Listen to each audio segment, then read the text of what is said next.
पश्चिमी बंगाल की राजधानी कोलकाता में 19 फरवरी को एक ही परिवार के 3 लोगों की रहस्यमय मौत के मामले में पुलिस जांच जारी है। पुलिस की जांच में इस मामले ने एक चौंकाने वाला खुलासा हुआ है। मृतकों में 2 महिलाएं, रोमी दे और सुदेशना दे, और एक 14 साल की नाबालिग शामिल हैं। पुलिस को शक है कि इनकी हत्या परिवार के ही 2 भाइयों प्रसून दे और प्रणय दे ने की। गौरतलब है कि दोनों भाई इस समय अस्पताल में भर्ती हैं। अस्पताल से छुट्टी मिलने के बाद पुलिस इन्हें हिरासत में लेकर पूछताछ कर सकती है।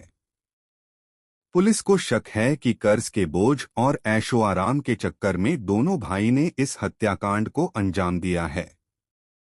बताते चलें कि 19 फरवरी की सुबह कोलकाता के तांगरा इलाके में ट्रैफिक पुलिस को एक सड़क हादसे की सूचना मिली थी।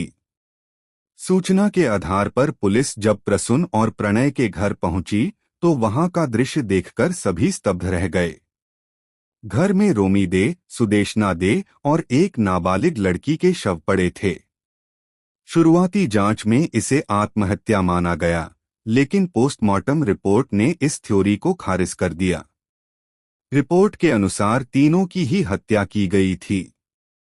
पुलिस सूत्रों ने बताया कि प्रसून और प्रणय, जो सगे भाई हैं, ने पहले अपनी पत्नियों और प्रसून की बेटी की हत्या की और फिर आत्महत्या करने की योजना बनाई। इसके लिए दोनों एक गाड़ी में सवार होकर निकले, लेकिन उनकी गाड़ी का भीषण एक्सीडेंट हो गया।